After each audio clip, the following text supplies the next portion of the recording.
cool. Let's go to the next one. How many do we have left? We're roughly halfway through. Okay. So let's go now with Antonio Perez. Says, hello Abe, I'm Antonio Perez from Spain. Saludos hasta España. I'm currently looking for a job as a 3D artist because I consider myself to be quite skilled, but I'm not sure what is missing from my portfolio to make it more appealing. I believe I need to improve my English. Thank you for your time. You are welcome. And yes, this is exactly, Antonio, I'm going to use you as an example because this is exactly what I was talking about a couple of minutes ago. Your portfolio, just from seeing it like this, you have every single thing that I would require from someone that's going to be doing props and environments. Everything. It's perfect. It's very clean. You have a lot of variation, hard surface, sci-fi stuff, old stuff. Like, this is really, really good, man. Really, really good. This is an excellent asset, by the way. People who ask me, what kind of asset should I have on my portfolio? This is the kind of assets you should have, guys. This is the kind of assets, not barrels. Barrels are fine, but this is the real assets that show your skill and your technical capabilities. So this is an amazing, amazing asset, my friend. Love it. I do think that we can improve the textures just a little bit, like just add a little bit more variation, for instance, the scratches or things like that, because it does look a little bit plasticky. It doesn't look as wood. It looks a little bit, I don't know, yeah, like plastic, especially compared to your reference right here. That's looking more like wood. So just the textures, again, it's just nitpicking right now. But this is a really, really, really good asset. I love it. I freaking love it. I've never done one like this, by the way. Like, this would be, if I had to do like a course, this would be like a full course on just how to do one of these pieces, because this definitely takes a long time to do. Long time to model, long time to optimize. Texturing is usually relatively fast, but yeah. Ah, no te preocupes. Si me quieres hacer una pregunta en español, Antonio, házmela en español. La voy a contestar en inglés para que la mayoría de la gente la entienda, pero con confianza, házmela en español, ¿eh? That one's really, really good. This one, very nice as well. Stylized stuff. It's like a Fortnite sort of like pickaxe or something like that.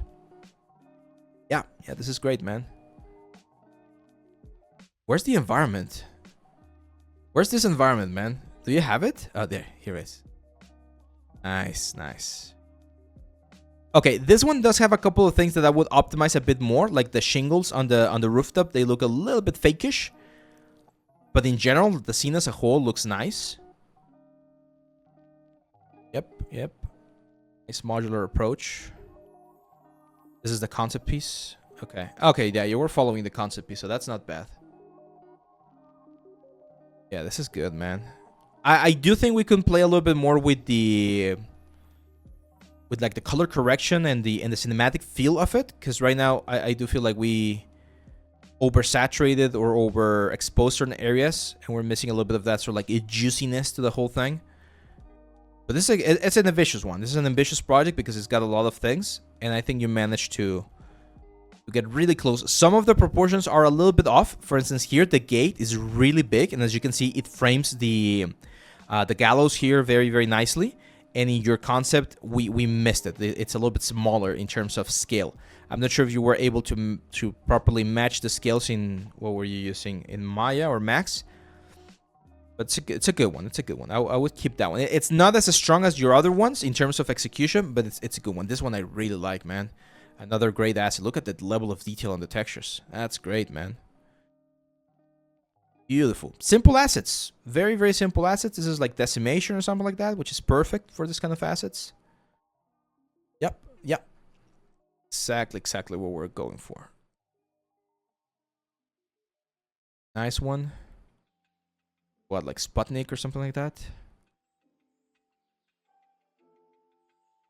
Yep, good stuff. And this gun right here. Yeah, Antonio, you have exactly what I was mentioning. You have a really strong portfolio. Like, this is, like, if a student of mine graduated with this portfolio right here, I'll be like, amazing, dude. Like, you have everything you need. You have all of the knowledge that is required. So now the issue is finding a job, right? Like, we need to find a job. We need to be able to be employed. If you mentioned that English is one of those things that you are struggling with, then definitely work on that. And I'm not going to deny it. English is very important right now. As a language, right? Like, it's one of the global languages, and especially with other nations being stronger and stronger, like China, for instance. China is going to be growing a lot in the next couple of years, and I think it's going to be easier for Chinese people and for us to communicate in English than it is going to be for us to learn Chinese, right? Because I know Chinese is a very, like, complex language. So I would definitely see learning English as a big investment for you. because that will open more opportunities. I know that you're in Spain, so there's a lot of opportunities in Europe. I know Spain has a big industry, so maybe a little bit more network and just, again, getting your name out there might be the way to go, because you have a very strong portfolio. So at this point, it's not an issue with your technical skills or your technical level. It's an issue or an opportunity area with the sort of like, again, networking, meeting new people, messaging them. It's perfectly fine if you just message people on LinkedIn, for instance, or on Instagram. Like, just start making connections. And this is a very good advice that I want to give everyone, guys. When you're making connections, you should never have as a goal to get something out of that connection, okay? Don't do that. Like, it's the worst thing that can happen. I've been to some like conventions or meets and greets where people approach you, and the first thing that they tell me is like, "Hey, Ave, can you look at my portfolio? I want to work with you."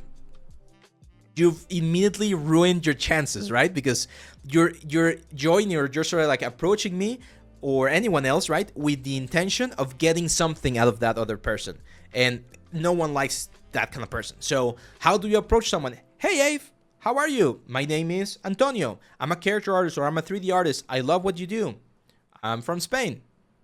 And then just try to get a conversation going. What are you working on right now?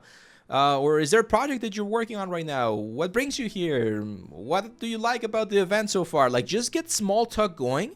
Get a report about like the person, if he's in a good position right now to talk and to just like get to know someone. And at that point, now you get the option to say, "Hey, would you mind taking a look at my portfolio?" Again, no strings attached. I just want to hear your opinion. "Sure, let's take a look. Oh, this is very cool. This is awesome." And that's it. Again, not trying to land a job, not trying to get an opportunity. Just get the general, again, the relationship going, just meeting new people, and that will open up opportunities for you. Because if I see your portfolio, it's like, "Oh, dude, this is so cool. Actually, you know what? I'm gonna like, give me your email because I got something coming that you might be a good fit for." And that's how you get the opportunities. I'm gonna give you a perfect example. Recently someone contacted me and was like, "Hey, can you look at this stuff that I'm doing? I think we might be able to make something work, because I have a specific skill that you're looking for, and I might be the right fit for it." And he sent me the portfolio, and it's like, "Oh, dude, yeah, this is exactly what I need. Can we do a test? Can we do something to just like see if this is working?" He's like, "Yeah, sure." And he did the test, and it was amazing. It's like, "Okay, let's work. let's collaborate, because I definitely need your help. You have the skills that I'm looking for, and I'm gonna be able to get this to work." But it was a very sort of natural way of doing it. It's not like a bombardment of like, "Hey, I want to work for you. Here's my portfolio. Please hire me." Like, that doesn't work. That doesn't work. We need to approach this in a more human way. Okay, guys? Way more human. There you go, Anton. Great work, man. Great work. I personally I love this one. It's so good, man. I definitely want to do something like this sometimes, because it's such a fun project. I think I can guarantee that you had a lot of fun modeling this whole thing, right? What tablet do I use? Let me see if I can show it to you. Ugh. This one. It's the Canvas 2022. It's a pen display. That's the one that I'm using right now. But I'm gonna be showing a new tablet soon. So that one's another great option. I've been using Huion for a long time now.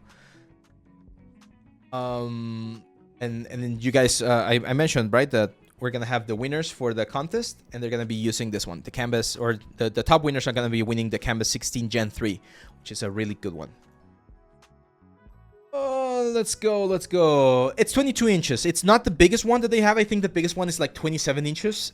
This one, I do feel it's a little bit too big. Like, I don't even go all the way to the corner sometimes when I'm drawing, but it's a good one. It's quite nice. The only thing that I don't love about this tablet is the resolution, that it's only full HD. And now that I have a 1440p monitor, it definitely, I can definitely tell the difference. Again, it's just like nitpicking, right? Like, you can work perfectly fine with 1080p, but the difference is there. Let's go to the next one.